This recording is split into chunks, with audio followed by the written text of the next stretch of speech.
नमस्ते, मैं हूं किशोर अजवाणी। घड़ी इशारा कर रही है 9 बजे रात का वक्त। 100 बात की एक बात का 100 बात की एक बात में आज इजराइल की वायुसेना के चीफ ने यह कहकर जंग की आग को और भड़कने के संकेत दिए कि इजराइल पूरे पश्चिम एशिया में जंग लड़ने के लिए तैयार है। रूस ने ऐसी मिसाइल बनाने का ऐलान किया जिसे अंतरिक्ष से दागकर पृथ्वी के किसी भी कोने में परमाणु हमला किया जा सकेगा। टीटीपी के हमलों से बौखलाए पाकिस्तान ने तालिबान को धमकी दे दी कि वो अफगानिस्तान में घुसकर टीटीपी के ठिकानों पर हमले करेगा। और जम्मू कश्मीर के कुलगाम में 24 घंटे से ज्यादा चले ऑपरेशन के बाद सुरक्षा बल ने लश्कर के 5 आतंकियों को ढेर कर दिया। बड़ी खबर आई इजराइल की फौज की बड़ी चेतावनी पर। इजराइल ने हमास का साथ देने वाले देशों को खुलेआम धमकी दे दी और बोल दिया कि जरूरत पड़ी तो वो पश्चिम एशिया में कहीं भी बम गिरा सकता है। यमन का तो उसने नाम तक ले डाला। यह चेतावनी इजराइल की वायुसेना के चीफ ने दी, जिससे पश्चिम एशिया का माहौल बिगड़ सकता है, क्योंकि 7 अक्टूबर के बाद से ईरान और उसके सहयोगी चरमपंथी संगठन इजराइल और उसके सहयोगी देशों की टेंशन बढ़ा रहे हैं। सीरिया और इराक में तो अमेरिका के सैनिकों पर कई बड़े हमले भी हुए, लेकिन इजराइल की धमकी का मतलब साफ है कि वो केवल गाजा पट्टी तक सीमित नहीं रहेगा, बल्कि उसकी सेना पूरे पश्चिम एशिया में ईरान और उसके सहयोगी चरमपंथी संगठनों के खिलाफ जंग लड़ने की तैयारी कर चुकी है। और इसीलिए इजराइल ने हमास का साथ देने वालों को खुलेआम चेतावनी दे डाली और साफ संकेत दे दिया कि इजराइल न तो जंग के बीच किसी सीज फायर के लिए रुकेगा, न ही इस जंग के बाद थमने वाला है। पहले इजराइल के प्रधानमंत्री नेतन्याहू कह चुके हैं कि हमास के अंत के बाद वो हिजबुल्लाह के खिलाफ लड़ाई लड़ेंगे, लेकिन अब तक बात इससे भी आगे बढ़ गई है और अब तो उसने हमास का साथ देने वालों पर बम गिराने की तैयारी कर ली है। यह बयान खुद इजराइल की वायुसेना के चीफ ने दिया और पश्चिम एशिया में हमास का साथ देने वाले देशों को चेतावनी दे डाली। इजराइल की वायुसेना के चीफ ने बयान दिया कि जरूरत पड़ी तो वो पश्चिम एशिया में कहीं भी कार्रवाई कर सकते हैं। यमन का तो उन्होंने नाम तक ले डाला और चेतावनी दी कि जरूरत पड़ने पर पूरे पश्चिम एशिया में कहीं भी बम गिराए जा सकते हैं। जिसका मतलब ये हुआ कि इजराइल ने पश्चिम एशिया में भी भयंकर जंग की तैयारी कर डाली, क्योंकि उसने बेझिझक होकर बोल दिया कि जो भी हमास का साथ देगा वो इजराइल के निशाने पर आ जाएगा। क्योंकि इजराइल वहां भी वैसी ही बमबारी कर सकता है जैसी उसने गाजा पट्टी में की। या यूं कहें कि इजराइल ने जता दिया कि हमास के अंत के लिए वो पश्चिम एशिया को भी जंग में झोंक सकता है, और केवल गाजा में नहीं बल्कि लेबनान से यमन तक भयंकर जंग छेड़ सकता है। क्योंकि 7 अक्टूबर के बाद से पश्चिम एशिया में इजराइल के खिलाफ ऐसा माहौल बना कि लगने लगा कि ये लड़ाई यहूदी बनाम मुस्लिम देश हो गई, क्योंकि इजराइल पर लेबनान, सीरिया और जॉर्डन जैसे मुस्लिम देशों से हमले का खतरा मंडराने लगा। ईरान ने खुलकर धमकी भी दी थी कि अगर गाजा पर हमले नहीं रुके तो इजराइल पर चौतरफा हमले होंगे और जंग के कई मोर्चे खुल जाएंगे। लेकिन इजराइल ईरान की धमकी से नहीं डरा, उल्टा उसने गाजा में हमले और तेज कर दिए। न अस्पतालों को छोड़ा, न शरणार्थी कैंपों को, स्कूलों और मस्जिदों तक पर बम गिराए। और अब तो वो उत्तरी गाजा के एक बड़े हिस्से पर नियंत्रण का दावा कर रहा है। जिसके बाद उसने पश्चिम एशिया में हमास का साथ देने वालों को चेतावनी दे डाली और लगने लगा कि इजराइल पश्चिम एशिया को जंग की आग में झोंकने की तैयारी में, क्योंकि वो भड़का हुआ है। कनाडा के पीएम हो या तुर्की के राष्ट्रपति, जिसने भी इजराइल के गाजा पर किए गए हमले के मामले में इजराइल को टोका, इजराइल ने उसे मुंह तोड़ जवाब दिया और डंके की चोट पर ऐलान कर दिया कि वो हमास के अंत के मामले में किसी की नहीं सुनेगा और हर उस देश या संगठन से भिड़ जाएगा जो हमास का साथ दे रहा है। क्योंकि इजराइल की वायुसेना के चीफ ने बयान दिया कि वो यमन पर भी हमला कर सकते हैं। क्योंकि पिछले कुछ हफ्तों से यमन से इजराइल पर मिसाइलें दागी जा रही हैं। उसने दक्षिणी इजराइल के एलर्ट शहर में लड़ाकू ड्रोन भेजने का भी दावा किया था, जिनमें एक ड्रोन तो एलर्ट शहर की एक इमारत से टकरा भी गया था। जिसके बाद इजराइल ने लाल सागर में अपना जंगी जहाज भेज दिया था। उसका एरो 3 मिसाइल डिफेंस सिस्टम भी तैनात कर दिया गया था, जिसका मतलब यह हुआ कि इजराइल लाल सागर की ओर से आने वाले खतरों के लिए सावधान हो गया और अब तो वो यमन पर पलटवार के संकेत दे रहा है। या यूं कहें कि वो हूथी लड़ाकों से लड़ने की तैयारी में है, क्योंकि यमन में सक्रिय हूथी लड़ाकों ने ही इजराइल पर मिसाइल अटैक की जिम्मेदारी ली थी। जिसके बाद इजराइल ने भी उन्हें सबक सिखाने का मन बना लिया, क्योंकि हूथी विद्रोही हमास के साथ खड़े हैं। उन्होंने इजराइल को गाजा में हमले न रोकने पर मिसाइल अटैक तेज करने की धमकी भी दी थी और इसीलिए इजराइल ने खुलकर चेतावनी दी कि वो यमन पर भी बमबारी कर सकता है और वहां सक्रिय हूथी विद्रोहियों को सबक सिखा सकता है। जिसके लिए वो दक्षिणी इजराइल से करीब 2000 किलोमीटर दूर यमन की राजधानी सना तक मिसाइलें भी दाग सकता है और उसके लड़ाकू विमान लाल सागर पार करके यमन की राजधानी सना पर बम भी गिरा सकते हैं। क्योंकि भले ही यमन और इजराइल बॉर्डर शेयर ना करते हों, लेकिन वो लाल सागर के जरिए एक दूसरे से जुड़े हैं। क्योंकि यमन उत्तर में सऊदी अरब और पश्चिम में लाल सागर से घिरा है और अफ्रीका और एशिया को अलग करने वाला लाल सागर हिंद महासागर में एंट्री का रास्ता खुलता है। इसके पूर्वी छोर पर सऊदी अरब और यमन जैसे देश हैं, जबकि पश्चिमी छोर पर मिस्र और सूडान जैसे देश हैं। और इन सब के बीच इजराइल का भी एक छोटा सा कोना लाल सागर से लगता है, जहां इजराइल का एलट शहर बसा है, जिस पर हमास और इजराइल की जंग शुरू होने के बाद यमन के हूथी लड़ाकों ने कई बार मिसाइलें दागी, जिन्हें कभी इजराइल के एरो 3 मिसाइल डिफेंस सिस्टम ने मार गिराया, तो कभी लाल सागर में तैनात अमेरिका के जंगी जहाजों ने पस्त कर दिया। लेकिन हूथी लड़ाकों ने हमले जारी रखे, जिससे इजराइल भड़क गया और उसने यमन का नाम लेकर हूथी लड़ाकों को चेतावनी दी। या यूं कहें कि इजराइल ने ईरान को बता दिया कि वो ट्रिपल एच से दो हाथ करने के लिए तैयार है, क्योंकि ट्रिपल एच के पहले एच हमास से वो जंग लड़ ही रहा है, दूसरे एच हिजबुल्लाह के खिलाफ भी जंग का मोर्चा खुलता दिखा और अब इजराइल ने यमन के हूथी लड़ाकों से भिड़ने की तैयारी भी कर ली। यानी ट्रिपल एच का तीसरा एच कहे जाने वाले हूथी लड़ाकों से भी जंग का माहौल बनने लगा। यानी ईरान ने जिन 3 कट्टरपंथी संगठनों की चुनौती इजराइल के सामने खड़ी की थी, इजराइल ने उस चुनौती को स्वीकार कर लिया और ऐसे संकेत दिए मानो पूरा पश्चिम एशिया गाजा जंग की चपेट में आ सकता है। कम से कम इजराइल के वायुसेना के चीफ ने तो यही इशारा किया और ऐसा खतरनाक बयान दिया कि पश्चिम एशिया में खतरे की घंटी बज गई। वैसे भी जंग शुरू होने के कुछ ही दिन बाद नेतन्याहू ने अपने इरादे जता दिए थे और हमास को चेतावनी देते हुए कहा था कि इजराइल उससे ऐसा बदला लेगा कि पूरे पश्चिम एशिया का नक्शा ही बदल जाएगा। यानी नेतन्याहू ने करीब 1 महीने पहले जो खतरनाक संकेत दिए थे, अब वो सच हो सकते हैं, जिसके लिए ईरान को भी जिम्मेदार माना जा सकता है। क्योंकि हमास और इजराइल की जंग के बाद ईरान ने इजराइल के खिलाफ माहौल बनाने का कोई मौका नहीं छोड़ा और उसे जंग के कई मोर्चे खुलने की धमकी तक दे डाली। क्योंकि माना जा रहा है कि इस जंग की आड़ में ईरान पश्चिम एशिया का नेता बनने के चक्कर में। वो अलग बात है कि उसके इस मंसूबे पर कुछ मुस्लिम देश ही पानी फेरते दिखे, क्योंकि ईरान चाहता है कि पश्चिम एशिया के मुस्लिम देश इजराइल का बहिष्कार कर दें, उससे सारे रिश्ते तोड़ दें। लेकिन सऊदी अरब, संयुक्त अरब अमीरात और कतर समेत 7 मुस्लिम देश ऐसा नहीं चाहते, क्योंकि वो ईरान को मुस्लिम देशों का नेता नहीं बनने देना चाहते और इसीलिए उन्होंने ईरान का इजराइल के बहिष्कार का प्रस्ताव ठुकरा दिया और इजराइल से बातचीत का रास्ता खुला रखा। ये दावा इजराइल के मीडिया ने किया। पिछले हफ्ते सऊदी अरब की राजधानी रियाद में 57 मुस्लिम देशों के बड़े नेता इकट्ठा हुए थे, जिनमें पहली बार सऊदी अरब पहुंचे ईरान के राष्ट्रपति इब्राहिम रईसी भी शामिल थे। उन्होंने पूरी कोशिश की थी कि गाजा की जंग के मुद्दे पर मुस्लिम देश इजराइल के खिलाफ खड़े हो जाएं, इजराइल का बहिष्कार कर दें और उस पर तेल और आर्थिक प्रतिबंध लगाएं।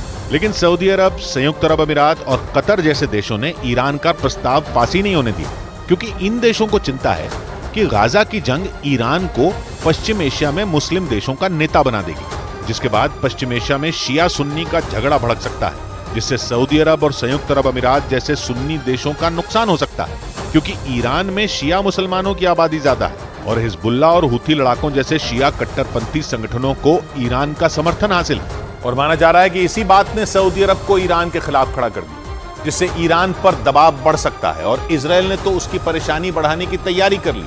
जबकि एक दिन पहले ही खबर आई थी कि ईरान ने गाजा में अपनी सेना भेजने से इनकार कर दिया और हमास से कहा था कि वो ईरान को इस जंग में न घसीटे, क्योंकि हमास ने ईरान को 7 अक्टूबर के हमले के बारे में नहीं बताया था। ये दावा ईरान के अधिकारियों ने किया था, जिसके बाद अटकलें लगी कि ईरान इस जंग में हमास का साथ छोड़ सकता है। लेकिन इजराइल को ईरान की बात पर रत्ती भर यकीन नहीं, इसीलिए उसने पश्चिम एशिया में अपनी ताकत दिखाने का ऐलान कर दिया और संकेत दिए कि पश्चिम एशिया में वो उन देशों पर बमबारी कर सकता है जहां ईरान के ठिकाने हैं और जहां से इजराइल पर हमले हो सकते हैं। माना जा रहा है कि इजराइल का इशारा उसके पड़ोसी देशों लेबनान, जॉर्डन, सीरिया और इराक की ओर था, क्योंकि इन देशों में ईरान किसी न किसी रूप में बैठा है और इसीलिए ये देश इजराइल के निशाने पर आ सकते हैं। यानी इजराइल इन देशों को ईरान का साथ देने की सजा दे सकता है, क्योंकि ईरान बार बार पलट रहा है। दूसरी तरफ ईरान भी इजराइल के खिलाफ किसी बड़ी तैयारी में।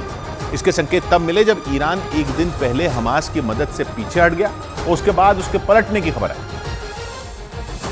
जिसके अगले ही दिन खबर आई कि ईरान की खुफिया सेना कही जाने वाली कुद्स ब्रिगेड के चीफ इस्माइल कानी ने हमास की मिलिट्री विंग के चीफ मोहम्मद दईफ को चिट्ठी लिखी और दईफ को संदेश भेजा कि वो इजराइल के खिलाफ जंग में हमास की हर मुमकिन मदद करेंगे। कानी ने अपनी चिट्ठी में यह भी लिखा कि इस जंग में हिजबुल्लाह और उसके जैसे दूसरे संगठन हमास के साथ हैं, जिससे लगने लगा कि ईरान पश्चिम एशिया में डबल गेम खेल रहा है, क्योंकि 2 दिन में उसने 2 ऐसी बातें कह दी जो एक दूसरे से बिल्कुल उलट है। माना जा रहा है कि इजराइल ने इसी वजह से ईरान की हमास का साथ छोड़ने वाली बात पर भरोसा नहीं किया, क्योंकि ईरान की कुद्स ब्रिगेड के चीफ ने हमास का साथ देने का ही भरोसा नहीं दिया, बल्कि 7 अक्टूबर को हमास की ओर से किए गए ऑपरेशन अल अक्सा फ्लड की तारीफ भी की, जबकि एक दिन पहले ही ईरान के अधिकारियों ने दावा किया था कि हमास ने ईरान को इस हमले के बारे में बताया नहीं था। लेकिन अब ईरान की कुद्स ब्रिगेड के चीफ ने ऑपरेशन अल अक्सा फ्लड की तारीफ की है और हमास को मदद का भरोसा दिया है।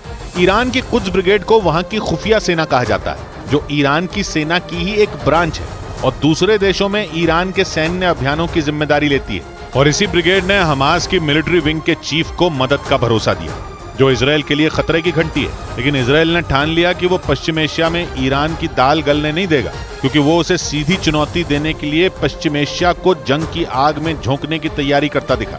क्योंकि इजराइल के प्रधानमंत्री कई बार बोल चुके हैं कि ये जंग तब रुकेगी जब हमास का अंत हो जाएगा, क्योंकि अगर हमास को खत्म नहीं किया गया तो वो इजराइल पर एक बार फिर 7 अक्टूबर जैसा हमला कर सकता है। यही नहीं, नेतन्याहू ने संकेत दिए थे कि हमास के अंत के बाद हिजबुल्लाह का नंबर आएगा, क्योंकि हमास और हिजबुल्लाह 2 ऐसे कट्टरपंथी संगठन हैं जो सालों से इजराइल के सिर का दर्द बने हुए हैं।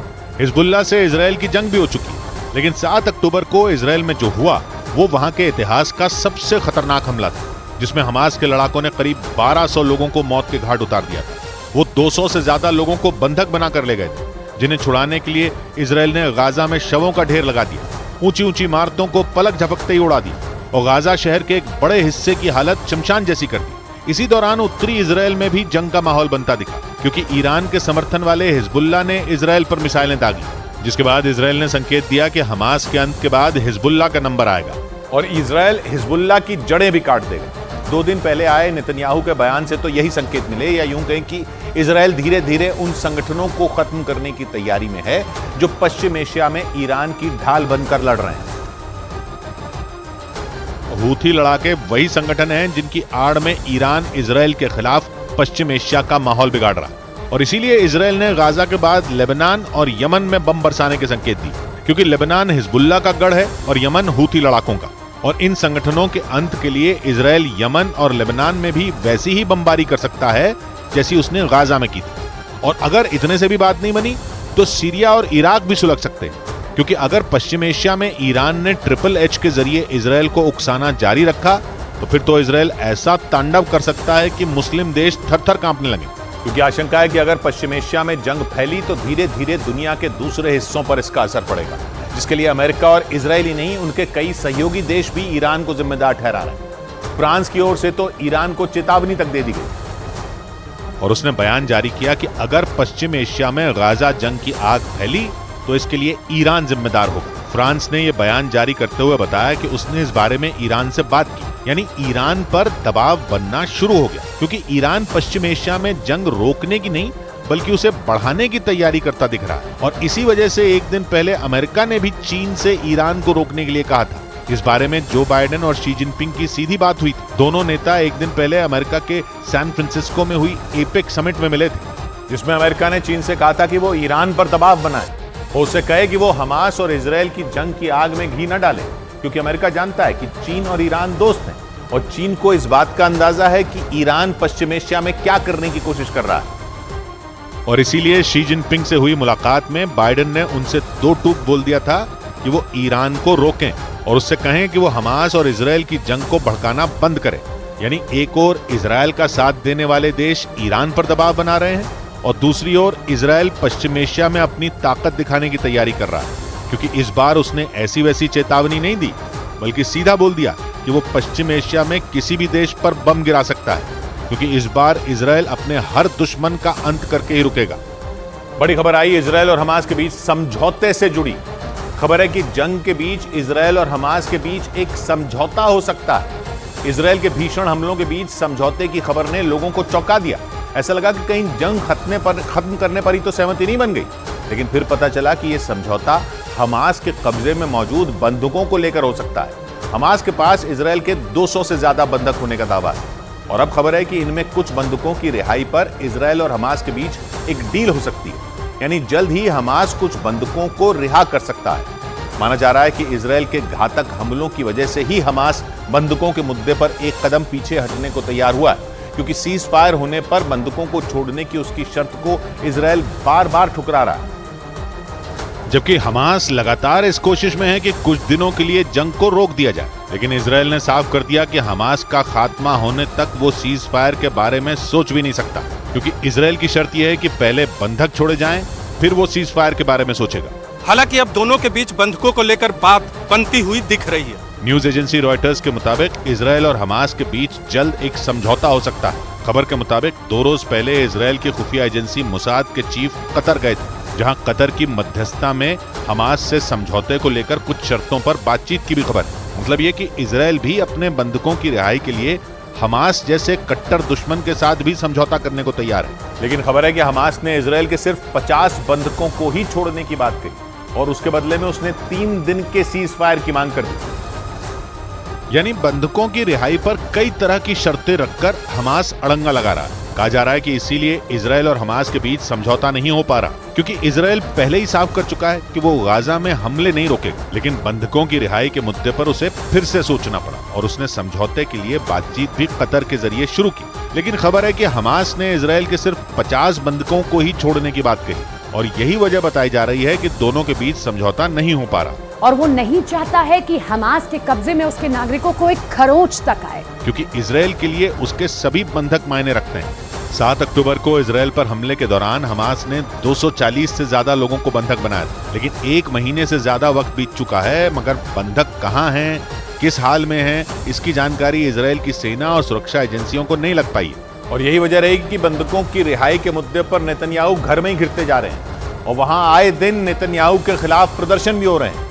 यरूशलेम में भी कुछ लोगों ने नेतन्याहू सरकार के विरोध में जोरदार प्रदर्शन किया और नेतन्याहू सरकार से जल्द बंधकों को छुड़ाने की अपील की। यरूशलेम में हजारों लोगों ने सड़कों पर उतरकर बंधकों की रिहाई के लिए आवाज उठाई। वहां पर चारों तरफ सिर्फ और सिर्फ प्रदर्शनकारियों का ही कब्जा दिखाई दिया। जिन लोगों के परिवार के लोगों को हमास ने बंधक बनाया था, उनका गुस्सा ऐसा भड़का कि उन्होंने नेतन्याहू के खिलाफ मोर्चा ही खोल दिया। मतलब बंधकों की रिहाई के मुद्दे पर इजरायल में बवाल बढ़ता ही जा रहा। वहां की संसद में भी लगातार बंधकों की रिहाई को लेकर आवाज उठ रही है। माना जा रहा है कि इसीलिए नेतन्याहू के रुख में भी बदलाव आया है और वो अपने कट्टर दुश्मन हमास के साथ भी समझौता करने को तैयार हो गए हैं, ताकि किसी भी सूरत में हमास के कब्जे से बंधकों की सुरक्षित रिहाई कराई जा सके।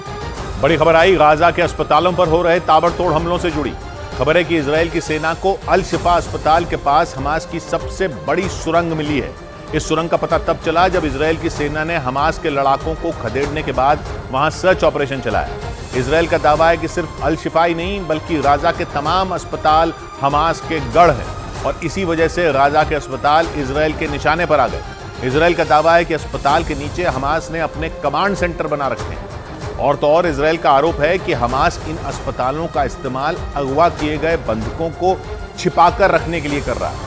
इसी दौरान अल शिफा अस्पताल के पास से इजरायल की महिला सैनिक नोआ मर्सियानो का शव बरामद हुआ, जिसके बाद इजरायल का पारा 7वें आसमान पर पहुंच गया। और माना जा रहा है कि इसी तरह से गाजा में मौजूद तमाम अस्पताल इजरायल की सेना के निशाने पर आ गए, क्योंकि जंग की शुरुआत से ही इजरायल ये आरोप लगा रहा है कि गाजा पट्टी में मौजूद अस्पतालों के नीचे हमास के कमांड सेंटर मौजूद हैं, जिसे हमास के लड़ाके इजरायल के हमले से बचने के लिए किसी तरह ढाल की तरह इस्तेमाल कर रहे हैं। इजरायल का दावा है कि हमास ने अस्पताल के नीचे कई सुरंगें बना रखी और उन्हीं सुरंगों में उसके कमांड सेंटर भी मौजूद है। मतलब हमास ने इजरायल के हमले से निपटने के लिए पहले से ही बड़ी तैयारी कर रखी थी, ताकि इजरायल चाहकर भी अस्पताल के नीचे बने उसके ठिकानों को निशाना न बना सके। इजरायल का यह भी आरोप है कि हमास ने अल शिफा अस्पताल की तरह गाजा पट्टी में मौजूद दूसरे अस्पतालों में बंधकों को छिपा रखा है, जिन्हें 7 अक्टूबर को इजरायल से अगवा किया गया था। न्यूज एजेंसी रॉयटर्स के मुताबिक इसी वजह से इजरायल की सेना के निशाने पर गाजा पट्टी के अस्पताल, जहां से वो हमास के लड़ाकों को खदेड़ने और उनके ठिकानों को ध्वस्त करने में जुटी है, ताकि अस्पतालों के नीचे छिपाए गए बंधकों को रिहा कराया जा सके। लेकिन इजराइल की सेना के पैरों तले जमीन उस वक्त खिसक गई जब उत्तरी गाजा के सबसे बड़े अल शिफा अस्पताल के पास से ही 19 साल की सैनिक नोआ मार्सियानो का शव बरामद हुआ, जिन्हें 7 अक्टूबर को हमास के लड़ाकों ने दक्षिणी इजराइल के एक इलाके से अगवा कर लिया था। इजराइल के मीडिया के मुताबिक 19 साल की महिला सैनिक नोआ मार्सियानो को हमास ने उत्तरी गाजा में मौजूद अल शिफा अस्पताल के नीचे बनी सुरंगों में छिपा कर रखा था। अगवा करने के बाद हमास की तरफ से उनका एक वीडियो भी जारी किया गया था, जिसमें उन्होंने अपना नाम और अपनी पहचान बताई थी। इसके अलावा उस महिला सैनिक ने वीडियो में भी बताया था कि 7 अक्टूबर से वो हमास के कब्जे में। और इसी वजह से इजराइल की सेना उन्हें और दूसरे बंधकों को छुड़ाने के लिए अल शिफा अस्पताल में दाखिल हुई। लेकिन इस अभियान के दौरान अस्पताल के पास मौजूद एक दूसरी इमारत से उस महिला सैनिक का शव मिला। इजराइल का दावा है कि नोआ मार्सियानो की 3 दिन पहले हमास ने हत्या कर दी थी, जिससे इजराइल को बड़ा झटका लगा। एक रोज पहले इजराइल के प्रधानमंत्री बेंजामिन नेतन्याहू ने एक इंटरव्यू में अल शिफा अस्पताल में इजराइल की सेना के घुसने की वजह बताई और उन्होंने दावा किया कि इजराइल की खुफिया एजेंसियों को अल शिफा अस्पताल के नीचे कुछ बंधकों को छिपाकर रखने के सबूत मिले थे। नेतन्याहू ने यह भी दावा किया कि इजराइल की महिला सैनिक नोआ मार्सियानो को भी उन्हीं के साथ अस्पताल में कैद करके रखा गया था। इसी वजह से इजराइल की सेना बंधकों को बचाने के लिए अल शिफा अस्पताल में दाखिल हुई। लेकिन घुसने से पहले उन्होंने अस्पताल को खाली करने की चेतावनी भी दी थी, ताकि जमीनी ऑपरेशन के दौरान किसी बेगुनाह की जान न जाए। नेतन्याहू ने आरोप लगाया कि इजराइल की सेना के घुसने से पहले ही हमास ने अल शिफा अस्पताल से बंधकों को किसी और जगह शिफ्ट कर दिया था। हालांकि इजराइल का दावा है कि उसके सैनिकों ने अस्पताल से हमास के लड़ाकों को खदेड़ दिया है और वहां पूरी तरह से उसका कंट्रोल है। लेकिन जब इजराइल की सेना ने अल शिफा अस्पताल में सर्च ऑपरेशन चलाया तो वहां से 65 साल की एक बुजुर्ग महिला का शव भी बरामद हुआ। इजराइल की सेना के मुताबिक वो महिला इजराइल के किबुत्ज बेरी इलाके की रहने वाली थी और उन्हें 7 अक्टूबर को हमास के लड़ाकों ने बंधक बना लिया। दक्षिणी इजराइल में मौजूद किबुत्ज बेरी वही इलाका है जहां हमास के लड़ाकों ने घुसकर एक साथ 250 से ज्यादा लोगों को मौत के घाट उतार दिया था। उस दिन हमास के लड़ाकों ने वहां चल रहे एक म्यूजिक फेस्टिवल पर हमला किया था, जिसमें इजराइल ही नहीं दुनिया के अलग अलग देशों से शामिल होने के लिए लोग पहुंचे थे। और उसी दौरान हमास के हथियारबंद लड़ाकों ने वहां हमला कर बेगुनाह लोगों के खून से इजराइल की जमीन को लाल कर दिया था। इजराइल की सेना का दावा है कि उसी दिन हमास के लड़ाकों ने 65 साल की यहूदित वाइस नाम की महिला को अगवा कर लिया था। बाद में उन्हें अल शिफा अस्पताल में कई दिनों तक बंधक बनाकर रखा गया। लेकिन आरोप है कि इजरायली सेना के अस्पताल में घुसने से कुछ देर पहले ही हमास ने उनकी हत्या कर दी। और अस्पताल में तलाशी अभियान के दौरान इजराइल की सेना को हमास के हथियारों का जखीरा मिला। इजराइल के अखबार द टाइम्स ऑफ इजराइल के मुताबिक अल शिफा अस्पताल में इजराइल की सेना ने करीब 18 घंटे तक सर्च ऑपरेशन चलाया और इस दौरान इजराइल को अल शिफा अस्पताल में मौजूद हमास के हथियारों का भंडार मिला। इसके अलावा सर्च ऑपरेशन के दौरान कई हथियार और बम अस्पताल में इस्तेमाल होने वाली मशीनों से भी मिलने का दावा किया गया। इजराइल की तरफ से दावा किया गया कि अल शिफा अस्पताल से मिले ज्यादातर हथियार ईरान में बने हुए थे, वही ईरान जो खुलकर इस जंग में हमास के साथ खड़ा है और वो किसी भी कीमत पर इजराइल को दुनिया के नक्शे से मिटा देना चाहता है। और दावा है कि 7 अक्टूबर को हमास ने इजराइल पर हमले के लिए ईरान से मिले हथियारों का ही इस्तेमाल किया था। वहां के अखबार टाइम्स ऑफ इजराइल के मुताबिक अल शिफा अस्पताल में 18 घंटे तक चलाए गए सर्च ऑपरेशन के दौरान इजराइल को हथियारों के अलावा वहां से एक लैपटॉप भी मिला है, जिसमें बंधक बनाए गए लोगों की तस्वीरें और उनसे जुड़ी जानकारी थी। लेकिन इजराइल को सबसे बड़ी कामयाबी तब मिली जब तलाशी अभियान के दौरान अल शिफा अस्पताल में हमास की सबसे बड़ी सुरंग मिली। दावा है कि हमास की ये सुरंग अस्पताल के नीचे से शुरू होती है, जो अस्पताल से कई किलोमीटर दूर पहुंचती है और उसी का इस्तेमाल करके इजराइल से अगवा किए गए बंधकों को अल शिफा अस्पताल के नीचे कैद करके रखा गया था। इजराइल का दावा है कि उसके पास इस बात के पुख्ता सबूत थे कि अल शिफा अस्पताल हमास का सबसे बड़ा कमांड सेंटर है, इसीलिए उसने अस्पताल में घुसकर हमास को खदेड़ने का फैसला किया। और सर्च ऑपरेशन के दौरान अस्पताल में सैनिकों को हमास की सबसे बड़ी सुरंग मिली। सुरंग के पास हथियारों से भरी एक कार भी खड़ी दिखी। दावा किया जा रहा है कि 7 अक्टूबर को इजराइल पर हुए हमले में हथियारों से भरी इस कार का इस्तेमाल किया गया था। तलाशी अभियान के दौरान यह भी पता चला कि गाजा पट्टी में मौजूद हमास की सुरंगों का बड़ा हिस्सा अल शिफा अस्पताल के नीचे से होकर ही गुजरता है। मतलब ये कि अस्पताल के नीचे मिली ये सुरंग न सिर्फ सबसे बड़ी थी, बल्कि इस चरमपंथी संगठन के टॉप कमांडर अस्पताल की आड़ में ही छिपते थे। और इसी वजह से अल शिफा अस्पताल की तरह ही इजराइल के निशाने पर गाजा के कई दूसरे अस्पताल भी। उन अस्पतालों में गाजा पट्टी में मौजूद रंतीसी अस्पताल भी शामिल है, जहां सिर्फ बच्चों का इलाज किया जाता है। हालांकि अल शिफा अस्पताल की तरह इजराइल ने रंतीसी अस्पताल से भी हमास के लड़ाकों को खदेड़ देने का दावा किया।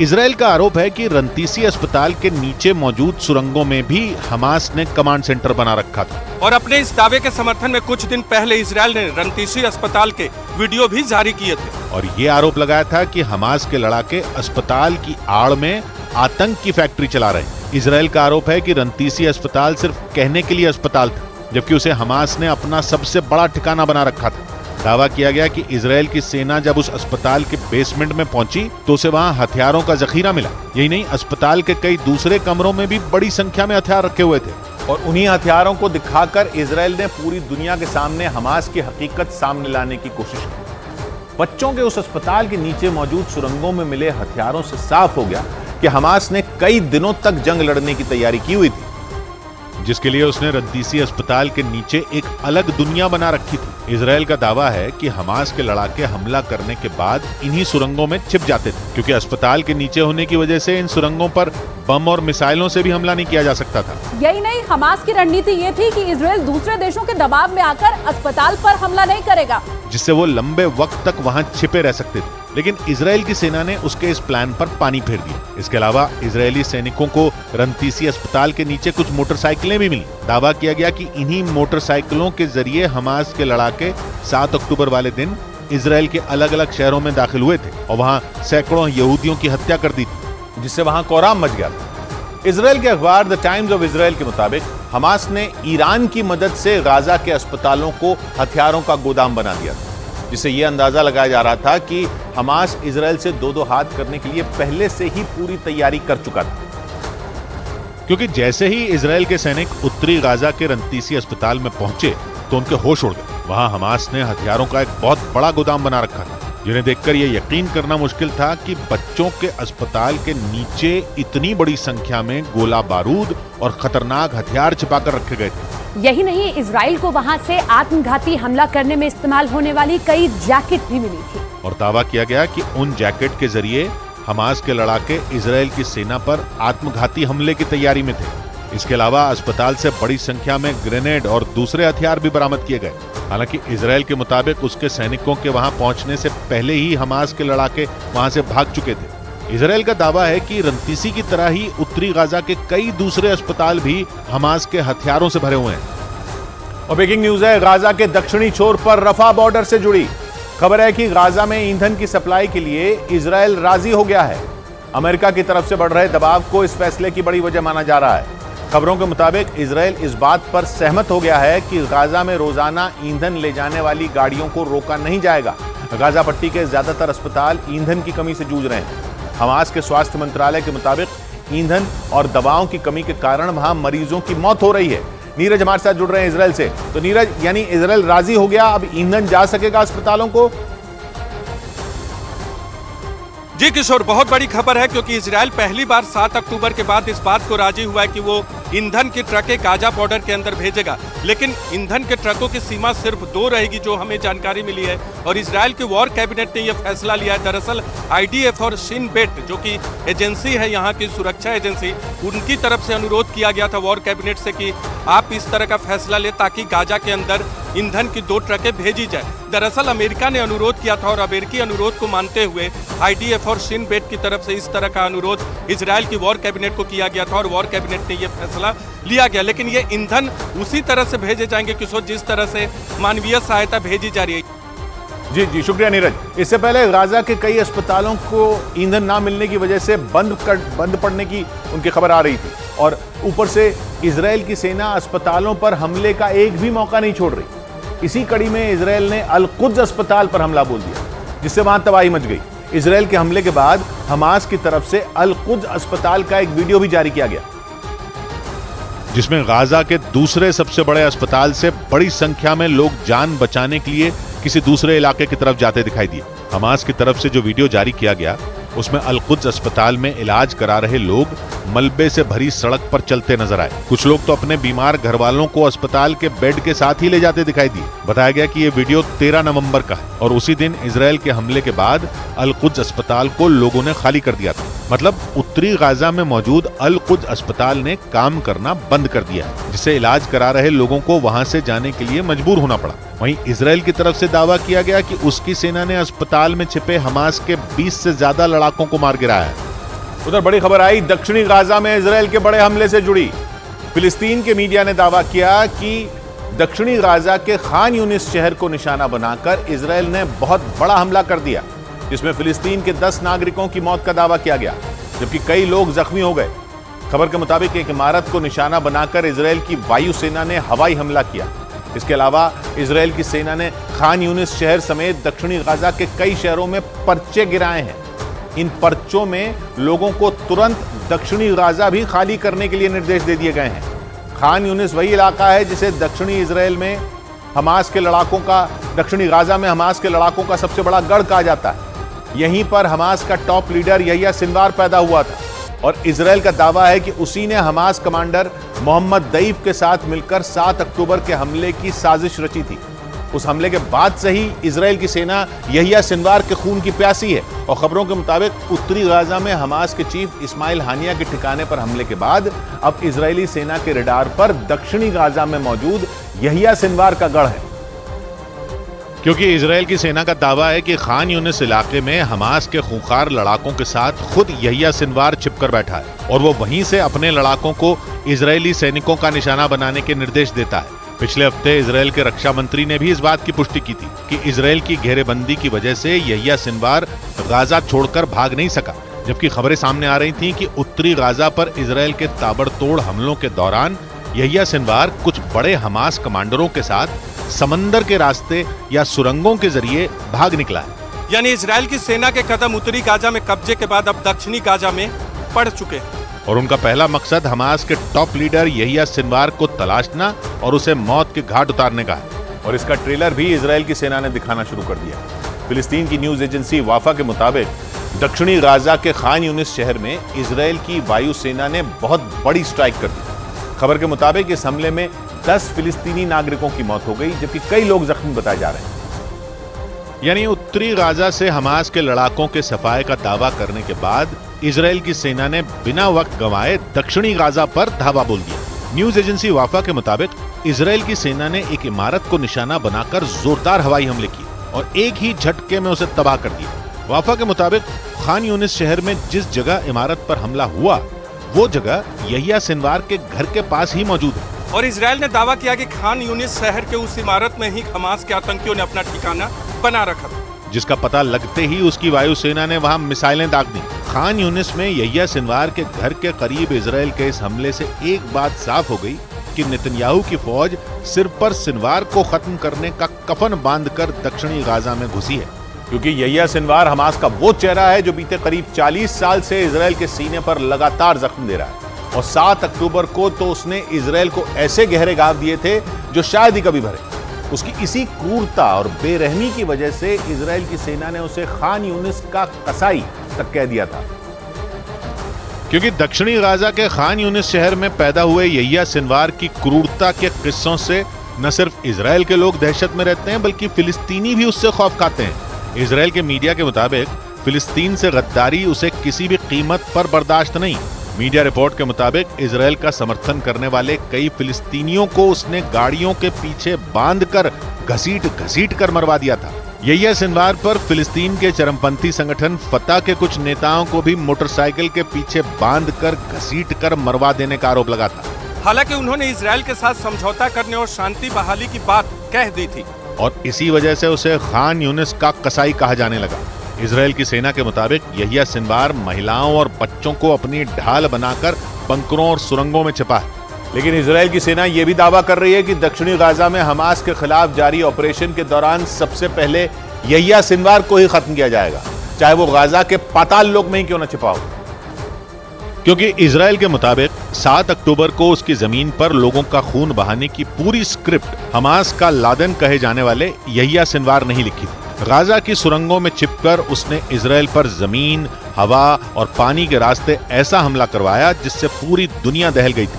हालांकि उस हमले के बाद इजराइल ने पूरे गाजा को 2 हिस्सों में तोड़कर हमास के सर्वनाश की कसम खा ली थी। इजराइल की सेना ने गाजा को 2 टुकड़ों में बांटा, पहला हिस्सा उत्तरी गाजा, दूसरा दक्षिणी गाजा, जिसके बाद उसकी सेना ने उत्तरी गाजा में हवाई हमलों के साथ ही 26 अक्टूबर से जमीनी ऑपरेशन भी शुरू कर दिए। जमीनी हमले शुरू करने के ठीक 21 दिन बाद इजराइल की सेना ने दावा कर दिया कि उसने उत्तरी गाजा से हमास के लड़ाकों का पूरी तरह सफाया कर दिया है और इजराइल की सेना के मुताबिक दक्षिणी गाजा में भी वैसा ही ऑपरेशन शुरू किया जाएगा।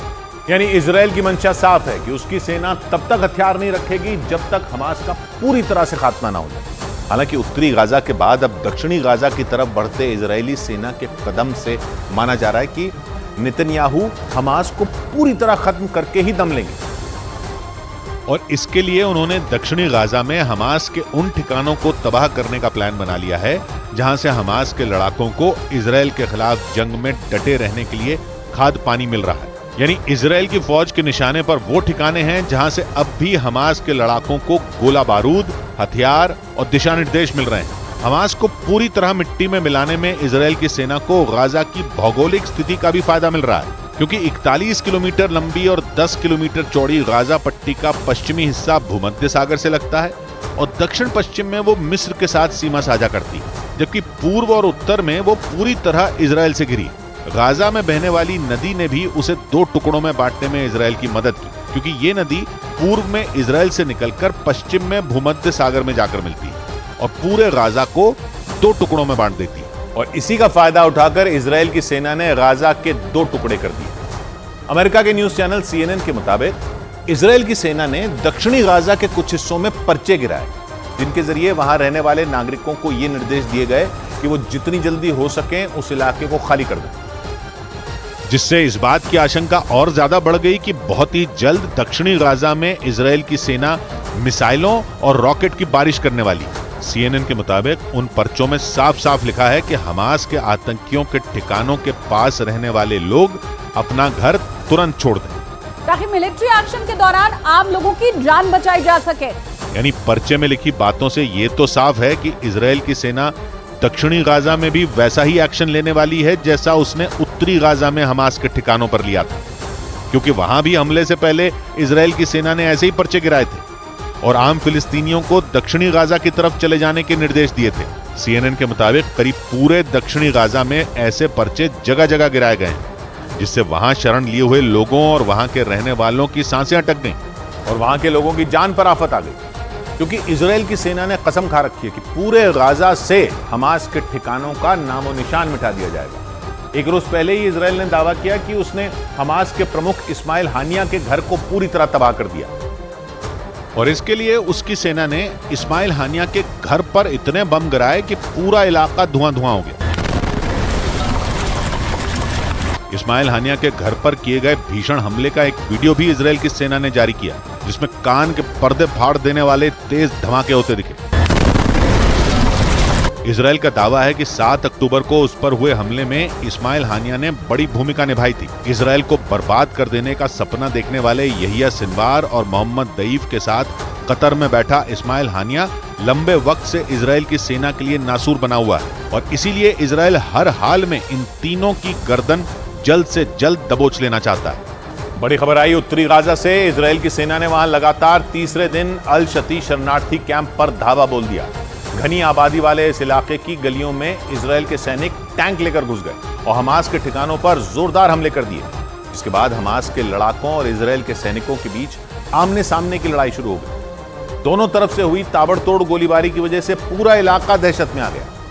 इजराइल का आरोप है कि हमास के लड़ाके शरणार्थी कैंप में छिपकर उसके सैनिकों पर वार कर रहे हैं और इसीलिए इजराइल की सेना ने उत्तरी गाजा के अल शती शरणार्थी कैंप में एक बार फिर कहर बरपा दिया। इजराइल की फौज पिछले 3 दिन से वहां लगातार बम बरसा रही है, क्योंकि इजराइल का दावा है कि अल शती शरणार्थी कैंप हमास के बड़े गढ़ों में एक है। इसीलिए इजराइल की सेना वहां पूरी ताकत के साथ हमले कर रही है। इस कैंप में जारी इजराइल के सैन्य ऑपरेशन के वीडियो भी जारी किए गए, जिनमें खतरनाक हथियारों से लैस इजराइल के पैदल सैनिक हमास के लड़ाकों से आमने सामने की जंग लड़ते दिखाई दिए।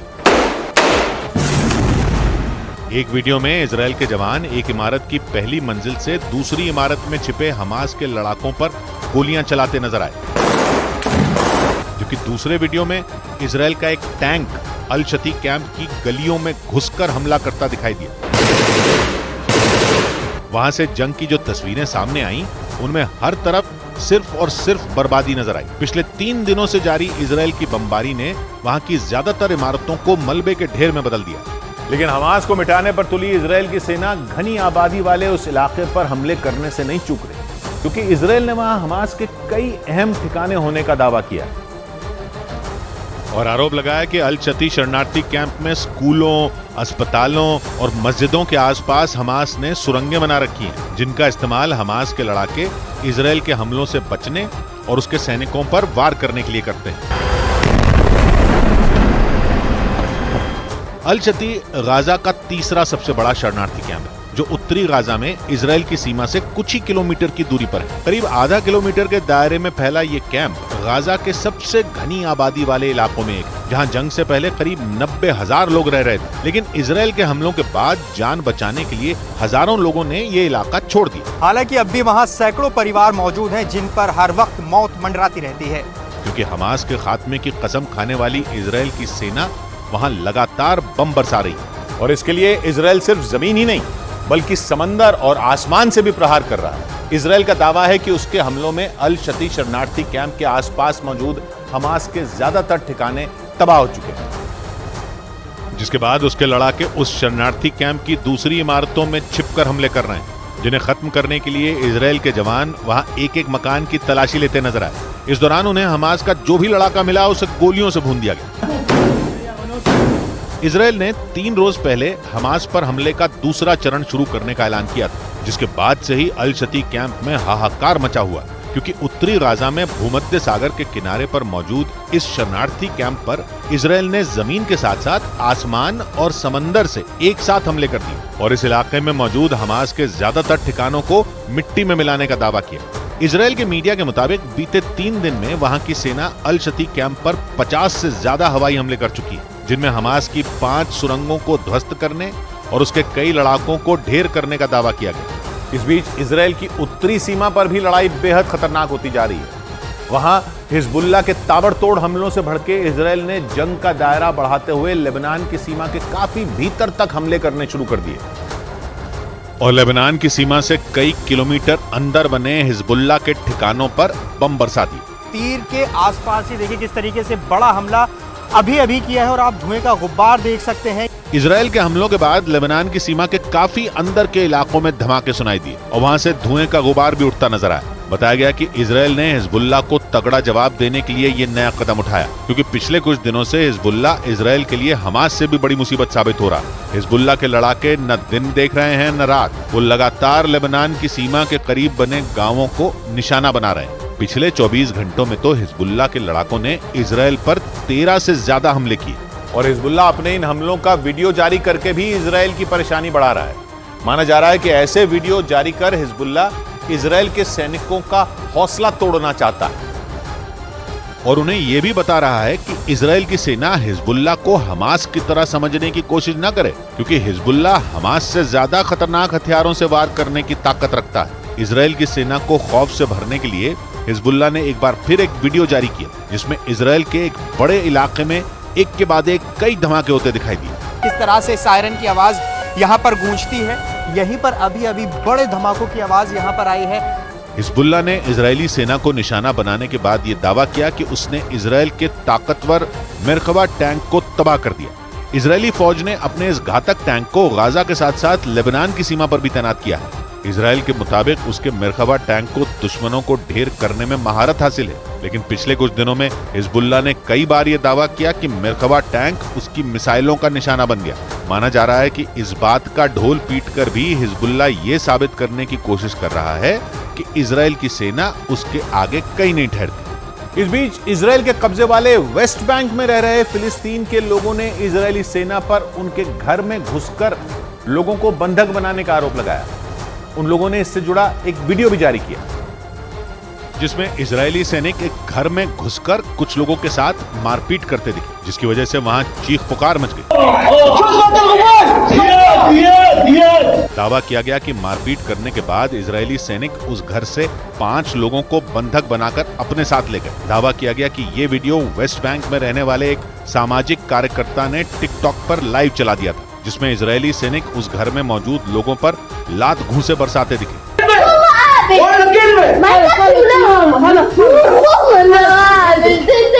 और जब उन लोगों ने खुद को बचाने की कोशिश की तो इजरायली सैनिक उन्हें खींचकर अपने साथ ले गए। दावा किया गया कि उस घर में गाजा के भी कुछ लोग रह रहे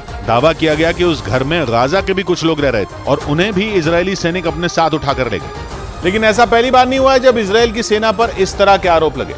इजरायल और हमास में छिड़ी जंग के शुरू होने के बाद से वेस्ट बैंक में 150 से ज्यादा लोगों की मौत हो चुकी है, जिसकी वजह से वहां तनाव लगातार बढ़ता जा रहा है। क्योंकि हमास ने इजरायल में जो कत्लेआम मचाया था उसकी कीमत सिर्फ गाजा ही नहीं बल्कि वेस्ट बैंक को भी चुकानी पड़ रही है। फिलिस्तीन का आरोप है कि जंग शुरू होने के बाद इजरायल की तरफ से किए गए हमलों में 150 से ज्यादा फिलिस्तीनी नागरिकों की मौत हो चुकी है। इसके अलावा हमास के लड़ाके छिपे होने का आरोप लगाकर इजरायल की फौज आए दिन वेस्ट बैंक में छापेमारी भी करती रहती है। 7 अक्टूबर को हमास के हमले के बाद वेस्ट बैंक में भी हालात बिगड़ गए, क्योंकि आरोप है कि इजरायल की सेना गाजा के साथ साथ वेस्ट बैंक के कुछ इलाकों में भी हमले कर रही है। क्योंकि वेस्ट बैंक के जिस हिस्से पर इजरायल का कब्जा है उस इलाके में पहले से ही हमास के लड़ाके एक्टिव हैं और 7 अक्टूबर के बाद से वहां तनाव और बढ़ता जा रहा है, क्योंकि इजरायल की सेना वहां मौजूद उन शरणार्थी कैंपों में लगातार छापे मार रही है जहां फिलिस्तीन के नागरिक रहते हैं। और उन लोगों का सामना आए दिन इजरायल की सेना से होता रहता है, क्योंकि इजरायल वेस्ट बैंक पर अपना कब्जा चाहता है। इजरायल ने 1967 में हुई जंग के बाद वेस्ट बैंक के 60% हिस्से पर कब्जा कर लिया, जबकि 40% हिस्सा फिलिस्तीन के कब्जे में। हालांकि उस इलाके पर इजरायल का कब्जा जरूर है, लेकिन फिलिस्तीन के नागरिकों के शरणार्थी कैंपों की वजह से वहां आए दिन बवाल होता रहता है, क्योंकि वहां रहने वाले लोग इजरायल के खिलाफ और फिलिस्तीन के साथ हैं। यही नहीं, हमास के लड़ाके जॉर्डन के रास्ते ही वेस्ट बैंक में घुसते हैं, क्योंकि इजरायल और फिलिस्तीन के झगड़े में जॉर्डन फिलिस्तीन के साथ है। बड़ी खबर आई अमेरिका से। अमेरिका में खूंखार आतंकी उसामा बिन लादेन की 21 साल पुरानी एक चिट्ठी पर बवाल मच गया।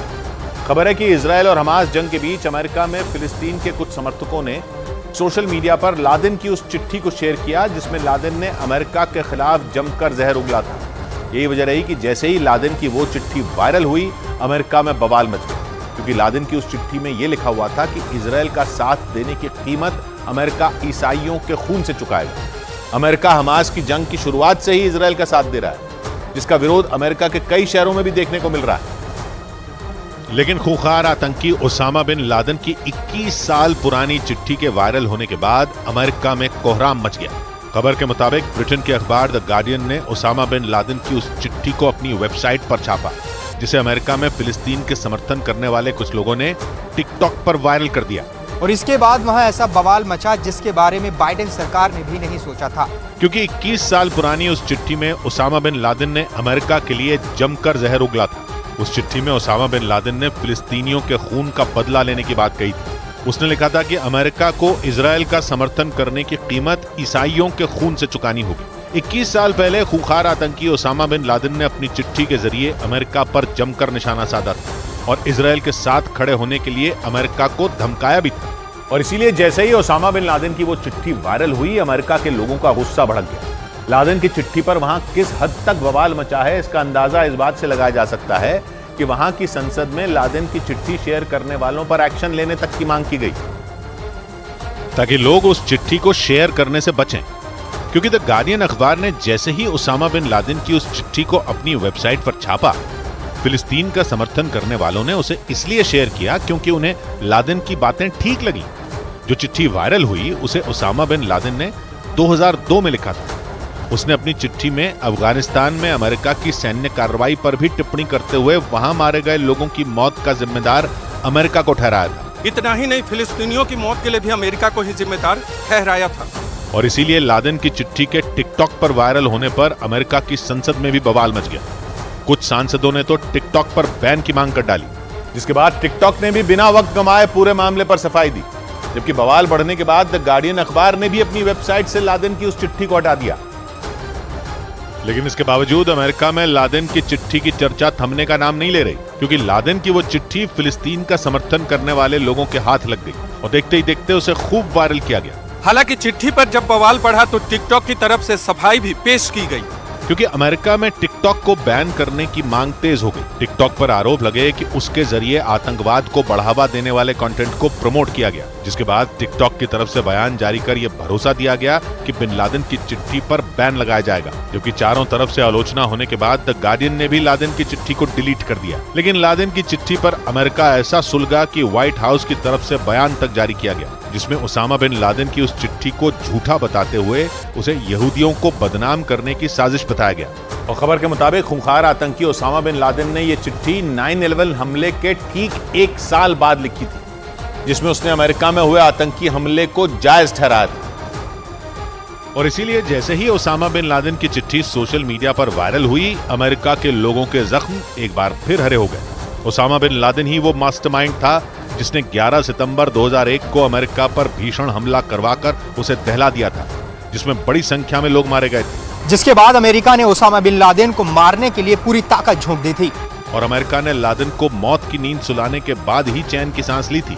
2 मई 2011 को अमेरिकी सेना ने पाकिस्तान के एबटाबाद में घुसकर ओसामा बिन लादेन को मौत के घाट उतार दिया था। लेकिन 22 साल बीतने के बाद भी अमेरिका के लोगों में 9/11 हमले का खौफ आज भी जिंदा है और इसीलिए अमेरिका के लोगों का गुस्सा उन लोगों पर फूट रहा है जो लादेन की उस चिट्ठी का समर्थन कर रहे हैं।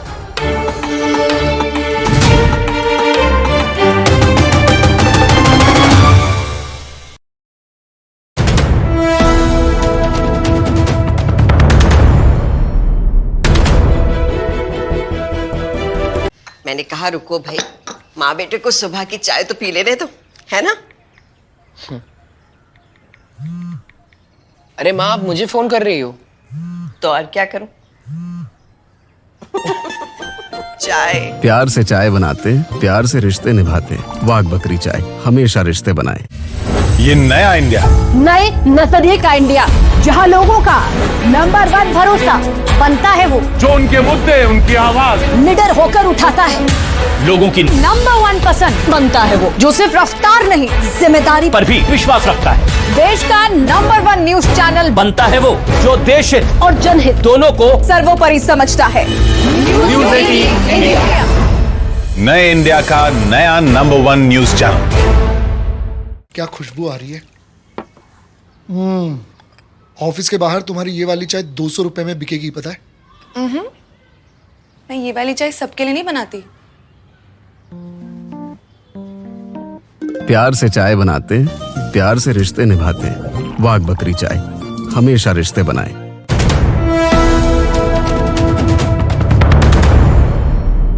इजराइल ने हमास का साथ देने वालों को खुलेआम चेतावनी दे डाली और साफ संकेत दे दिया कि इजराइल न तो जंग के बीच किसी सीज फायर के लिए रुकेगा, न ही इस जंग के बाद थमने वाला है। पहले इजराइल के प्रधानमंत्री नेतन्याहू कह चुके हैं कि हमास के अंत के बाद वो हिजबुल्लाह के खिलाफ लड़ाई लड़ेंगे, लेकिन अब तक बात इससे भी आगे बढ़ गई है और अब तो उसने हमास का साथ देने वालों पर बम गिराने की तैयारी कर ली है। यह बयान खुद इजराइल की वायुसेना के चीफ ने दिया और पश्चिम एशिया में हमास का साथ देने वाले देशों को चेतावनी दे डाली।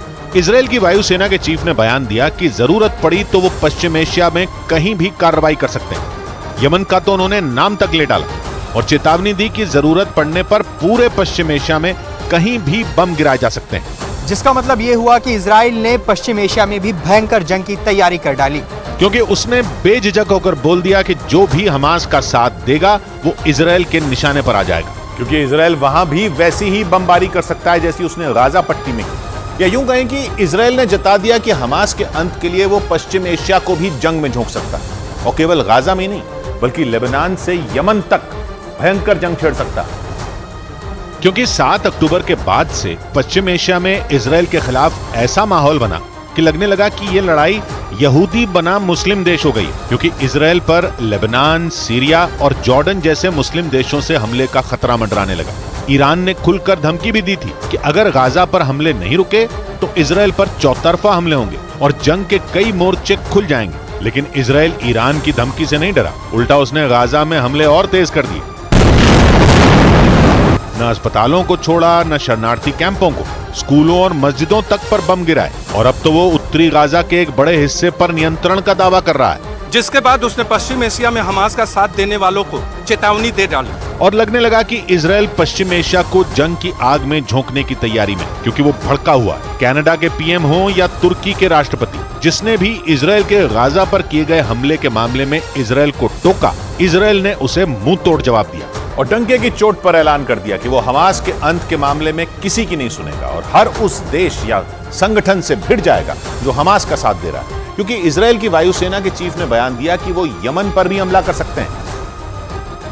क्योंकि पिछले कुछ हफ्तों से यमन से इजराइल पर मिसाइलें दागी जा रही हैं। उसने दक्षिणी इजराइल के एलर्ट शहर में लड़ाकू ड्रोन भेजने का भी दावा किया था, जिनमें एक ड्रोन तो एलर्ट शहर की एक इमारत से टकरा भी गया था, जिसके बाद इजराइल ने लाल सागर में अपना जंगी जहाज भेज दिया था।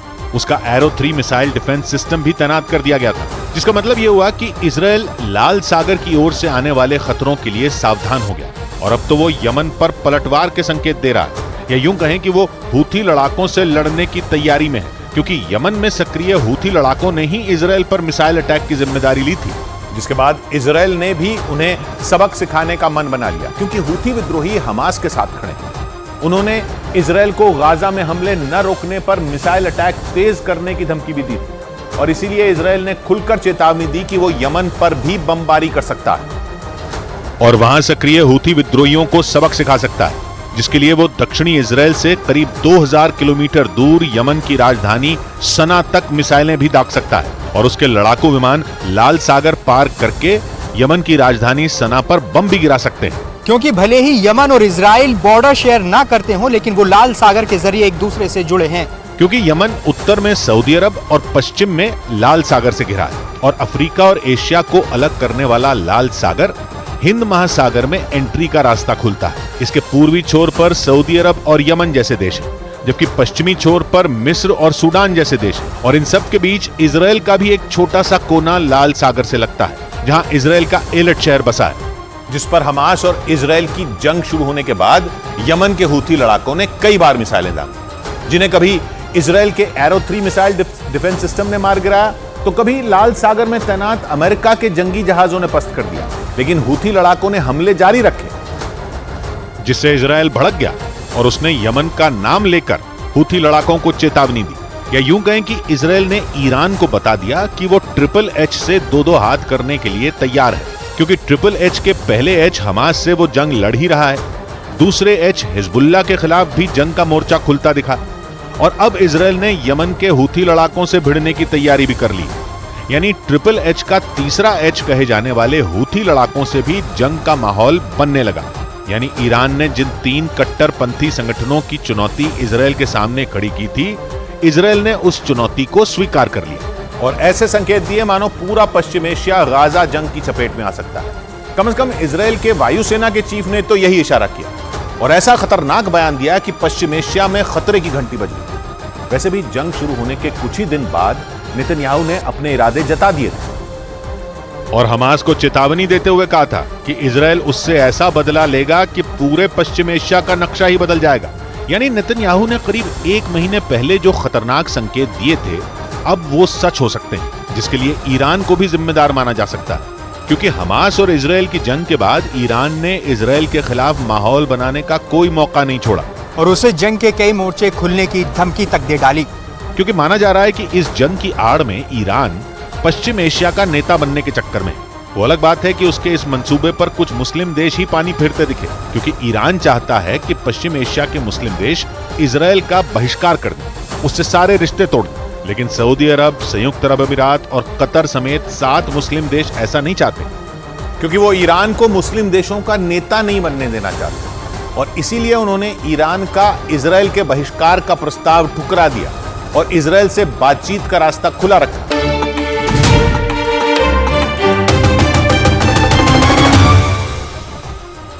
बड़ी खबर रूस के हथियारों के जखीरे से जुड़ी। पुतिन ने दावा किया कि उनकी सेना ने दुनिया के किसी भी कोने से परमाणु हमला करने में सक्षम एक मिसाइल बनाने में कामयाबी हासिल कर ली है।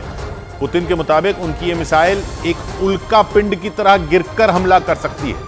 खबर के मुताबिक रूसी सेना पिछले 5 साल से इस प्रोजेक्ट पर काम कर रही थी, जिसमें आखिरकार उसे सफलता मिल गई। रूस के मुताबिक उसने अपनी इस इंटरकॉन्टिनेंटल बैलिस्टिक मिसाइल को जमीन के अंदर बनी अपनी हथियारों की फैक्ट्री में तैयार किया है, जो एक ही झटके में पूरी दुनिया में तबाही लाने की ताकत रखती है। रूस का दावा है कि उसकी ये नई हाइपरसोनिक मिसाइल दुनिया के किसी भी कोने में वार कर सकती है, जिसके परीक्षण का एक वीडियो भी रूस ने जारी किया, जिसमें आसमान में एक आग का गोला तेजी से बढ़ता दिखाई दिया। रूस के मुताबिक उसकी ये मिसाइल अंतरिक्ष से गिरे किसी उल्का पिंड की तरह काम करेगी। मतलब ये अपने साथ परमाणु हथियार लेकर आग के गोले की तरह बढ़ेगी और हजारों किलोमीटर दूर दुश्मन को भी चुटकियों में ढेर कर देगी। और रूस के दावे के मुताबिक उसकी इस नई मिसाइल की रेंज में दुनिया के सारे देश हैं। मतलब अगर पुतिन का पारा चढ़ा तो न सिर्फ उनसे दुश्मनी रखने वाले देश बल्कि पूरी की पूरी दुनिया ही आग के गोले में बदल जाएगी, क्योंकि रूस के मुताबिक पुतिन का यह ब्रह्मास्त्र अब तक दुनिया में बना सबसे खतरनाक हथियार है, जो एक ही झटके में पूरी दुनिया को शमशान में बदलने की ताकत रखता है। और इसी वजह से पुतिन इसे दुनिया का सबसे घातक हथियार बता रहे हैं। रूस की सेना के मुताबिक ये मिसाइल इतनी ताकतवर है कि अगर रूस के सभी दुश्मन एक साथ आ जाएं तब भी उनका मुकाबला करने के लिए ये मिसाइल अकेली ही काफी होगी, क्योंकि पुतिन को अपने दुश्मनों की बर्बादी के लिए सेना को मोर्चे पर नहीं उतारना होगा, बल्कि सिर्फ एक बटन दबाना होगा और अमेरिका समेत उनके सभी दुश्मन एक ही झटके में भाप में बदल जाएंगे। रूस की सेना के मुताबिक पुतिन के बटन दबाते ही ये मिसाइल अंतरिक्ष से अपने टारगेट की तरफ बढ़ेगी और फिर दुश्मन के ठिकाने के करीब पहुंचते ही ये उल्का पिंड की तरह वहां तबाही मचा देगी। मतलब रूस अपने दुश्मन पर एकदम सटीक हमला कर सकेगा और उसे इसकी भनक तक नहीं लगेगी, क्योंकि रूस का मानना है कि उसकी ये मिसाइल आवाज से 27 गुना तेज रफ्तार से वार करेगी, जिसे रोक पाना दुनिया के किसी भी डिफेंस सिस्टम के बस की बात नहीं होगी। इसके अलावा ये आधे घंटे के अंदर दुनिया के किसी भी कोने में पहुंचने की ताकत रखती है। मतलब इस मिसाइल के दम पर पुतिन जब चाहें, जहां से चाहें, जिसे चाहें तबाह कर सकते हैं। लेकिन सबसे बड़ा सवाल है कि आखिर पुतिन को इतना घातक हथियार बनाने की जरूरत क्यों पड़ी। माना जा रहा है कि पुतिन ने यह फैसला अमेरिका की वजह से लिया, क्योंकि अमेरिका रूस को घेरने के लिए कई देशों को अपने साथ लाने में जुटा हुआ है और वो रूस के खिलाफ इतना बड़ा मोर्चा तैयार करने की कोशिश में है कि रूस को बचने का मौका ही ना मिले। क्योंकि जब से रूस ने यूक्रेन पर चढ़ाई की तभी से अमेरिका यूक्रेन के साथ खड़ा हुआ। वहीं यूक्रेन के पड़ोसी देश भी अमेरिका के भरोसे पर रूस से लड़ने का मन बना चुके हैं। दूसरी तरफ इजराइल भी हमास की जंग के बाद खुलकर रूस के खिलाफ आ चुका है। मतलब अमेरिका की अगुवाई में रूस के खिलाफ कई देश इकट्ठा हो चुके हैं और पुतिन का मानना है कि इन सब से एक साथ निपटने के लिए रूस को किसी ऐसे हथियार की जरूरत होगी जो दुनिया में किसी और के पास ना हो।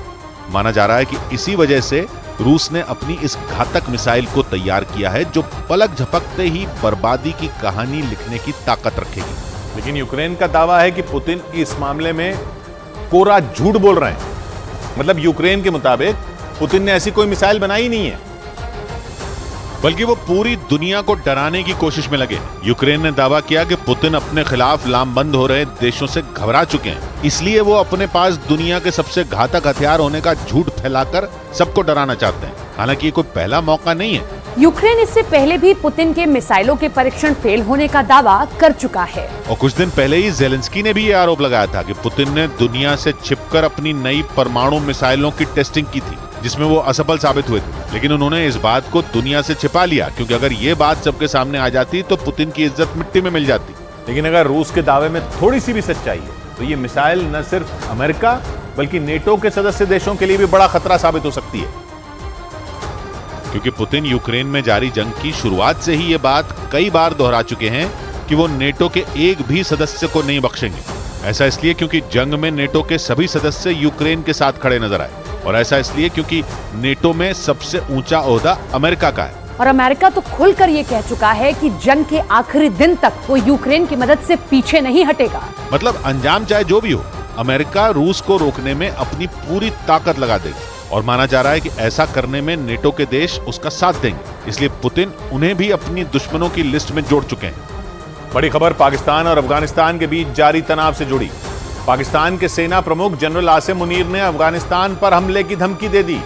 आसिम मुनीर ने चेतावनी दी कि पाकिस्तान अपने देश से टीटीपी के सफाये के लिए कड़ा कदम उठाने का मन बना चुका है और वो इस कड़ी में तालिबान को भी नहीं बख्शने वाला। मतलब एशिया में भी अब जंग का मोर्चा खुल सकता है और सालों पुराने दोस्त पाकिस्तान और अफगानिस्तान आपस में भिड़ सकते हैं। क्योंकि पाकिस्तान की सेना ने सीधे तौर पर यह ऐलान कर दिया कि वो टीटीपी के ठिकानों पर बम बरसाने की पूरी तैयारी कर चुकी है। मतलब अब पाकिस्तान आर पार की जंग के मूड में है। लेकिन माना जा रहा है कि पाकिस्तान ने यह धमकी टीटीपी को नहीं बल्कि अफगानिस्तान में बैठे तालिबान को दी है, क्योंकि वो ये आरोप लगाता रहा है कि टीटीपी को बनाने और चलाने का काम तालिबान ही करते हैं।